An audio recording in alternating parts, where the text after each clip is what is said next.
Perkenalkan, nama saya Jibril Baihaqi. Saya Vivitri Novitasari. Perkenalkan, nama saya Nadila.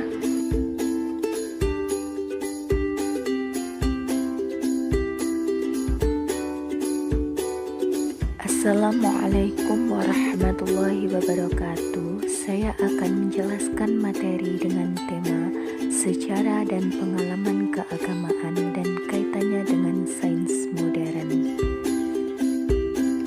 Sejarah agama. Secara umum, agama muncul dari keyakinan yang sudah tertanam kepada orang-orang terdahulu. Sebagian penganut agama menunjukkan bukti kebenaran keyakinannya dengan berbagai dokumentasi keagamaan. Sebagian lainnya hanya meyakini dalam hati saja. Penganut meyakini agama adalah perintah Tuhan yang disampaikan melalui manusia atau orang pilihan seperti Nabi Rasul untuk ditaati. Jadi di sini kita bisa memahami bahwasanya perintah Tuhan itu sebuah syariat, sebuah kewajiban yang akan kita jalankan.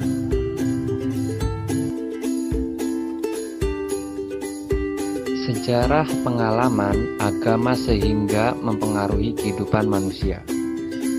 Nomor 1, mengatakan bahwa asal agama adalah dari Tuhan sendiri yang diturunkan kepada manusia ke dunia bersama dengan penciptaan manusia pertama, yaitu Nabi Adam, yang sekaligus juga merupakan Nabi pertama. Selanjutnya dalam perjalanan yang jauh, agama mengalami pasang surut pada tempat dan kurun waktu tertentu. Agama diselewengkan oleh pemeluknya, sehingga agama pada dasarnya sifatnya monoteistik menjadi politeis, dan bahkan animis maupun samanis. Karena itulah kemudian Tuhan mengirim utusannya untuk meluruskan kembali penyelewengan itu, yang tetap terjadi dari masa sampai dikirimnya wahyu terakhir kepada baginda Nabi Muhammad Rasulullah SAW. Nomor 2, tinjauan secara antropologis, sosiologis, historis maupun psikologis yang intinya sama, yaitu bahwa agama adalah merupakan fenomena sosial, kultural, dan spiritual yang mengalami revolusi dari bentuknya yang sederhana, yang biasa dinamakan agama primitif atau disebut agama alam, natural religion, ke bentuk yang lebih sempurna sehingga akhirnya sampai pada yang kita jumpai sekarang ini. Teori asal-usul agama yaitu: yang pertama, teori jiwa. Asal mula agama adalah kesadaran manusia akan faham jiwa.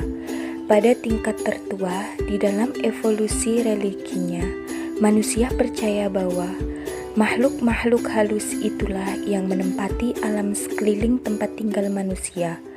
Pada tingkat kedua, di dalam evolusi agama, manusia percaya bahwa gerak alam hidup itu juga disebabkan oleh adanya jiwa yang ada di belakang peristiwa dan gejala alam itu. Pada tingkat ketiga, di dalam evolusi religi, bersama-sama dengan timbulnya susunan kenegaraan di dalam masyarakat manusia, timbul pula kepercayaan bahwa alam dewa-dewa itu juga hidup di dalam suatu susunan kenegaraan, serupa dengan di dalam dunia makhluk manusia. Akibat dari kepercayaan itu adalah perkembangannya kepercayaan kepada satu Tuhan yang Maha Esa dan timbulnya agama-agama monoteisme. Teori batas akal. Menurut Fraser, manusia memecahkan soal-soal hidupnya dengan akal dan sistem pengetahuannya, tetapi akal dan sistem pengetahuan itu ada batasnya. Soal-soal hidup yang tak dapat dipecahkan dengan akal, dipecahkannya dengan magic. Lambat laut terbukti bahwa banyak dari perbuatan magicnya itu tidak ada hasilnya juga. Maka mulailah ia percaya bahwa alam itu didiami oleh makhluk-makhluk halus yang lebih berkuasa daripadanya. Maka mulailah ia mencari hubungan dengan makhluk-makhluk halus yang mendiami alam itu. Demikianlah timbul agama. Ketiga, teori krisis dalam hidup individu.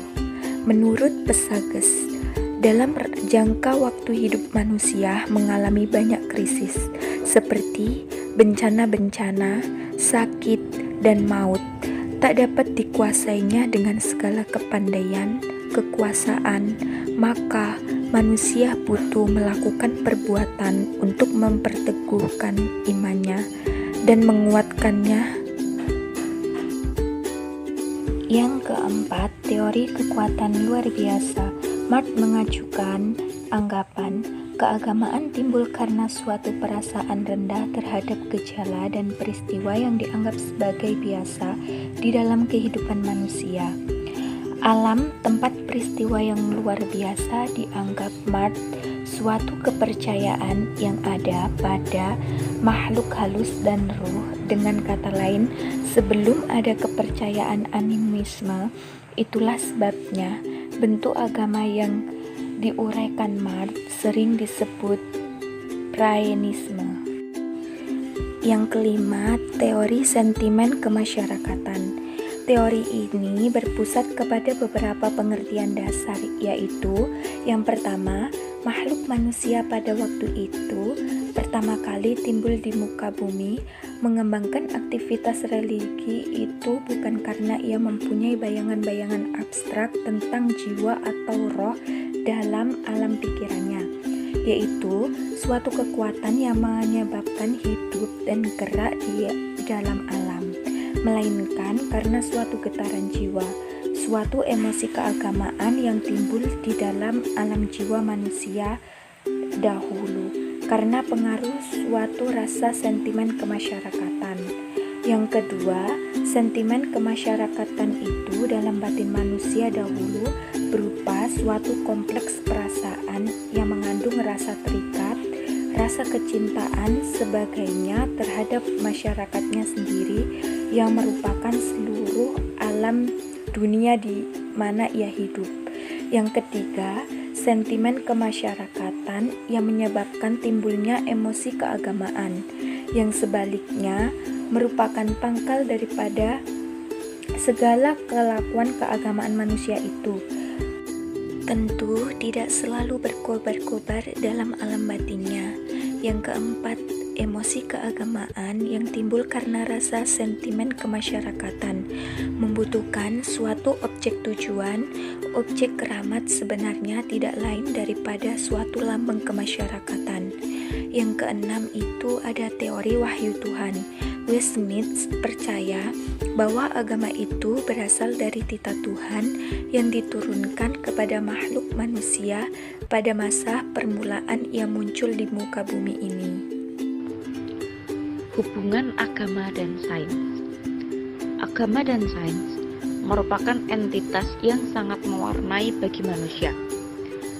Agama bagi manusia yaitu sebagai petunjuk atau pedoman yang dijadikan sebagai kepercayaan bagi pemeluknya sesuai fitrah yang dibawa sejak lahir, seperti fitrah agama, fitrah suci, fitrah berakhlak, dan lain-lain. Sedangkan sains bagi manusia adalah sebuah ilmu pengetahuan yang dikembangkan berdasarkan akal dan pengalaman dunia secara empiris. Bisa dikatakan, sains sebagai agama memiliki peran sebagai pengukuh dan penguat agama bagi pemeluknya, sebab sains mampu mengungkapkan rahasia-rahasia alam semesta dan isinya, sehingga akan menjadi hikmat dan khusyuk dalam menjalankan ibadah dan bermuamalah. Selanjutnya ada hubungan agama dengan sains menurut Ian Barbour. Ada 4 tipologi, di antaranya yaitu 1. Konflik. Dikatakan bahwa sains dan agama memiliki kutub yang bertentangan. Dalam tipologi konflik ini, agama dan sains tidak dapat disatukan dalam menjelaskan kehidupan, maka perlu menggunakan tipologi lainnya. Yang kedua yaitu independensi, merupakan pandangan yang mengutarakan bahwa agama dan sains memiliki wilayah yang berbeda di antara keduanya. Pandangan ini yaitu untuk memisahkan konflik sains dan agama. Dikatakan juga bahwa Tuhan adalah transcendensi, yang mana berbeda dari yang lain dan tidak dapat diketahui kecuali dengan penyingkapan diri. Yang ketiga yaitu dialog, bisa dengan menawarkan hubungan antara sains dan agama dengan yang lebih dinamis daripada tipologi konflik dan independensi. Yang keempat yaitu integritas, dibagi menjadi dua, yaitu adanya data ilmiah yang menawarkan bukti konkret sehingga memberikan keyakinan dalam beragama untuk kesepakatan atas eksistensi Tuhan. Yang kedua yaitu menelaah kembali doktrin-doktrin agama dalam relevansinya dengan teori ilmiah yang dimaksud untuk merumuskan ulang sesuai dengan penemuan sains terkini.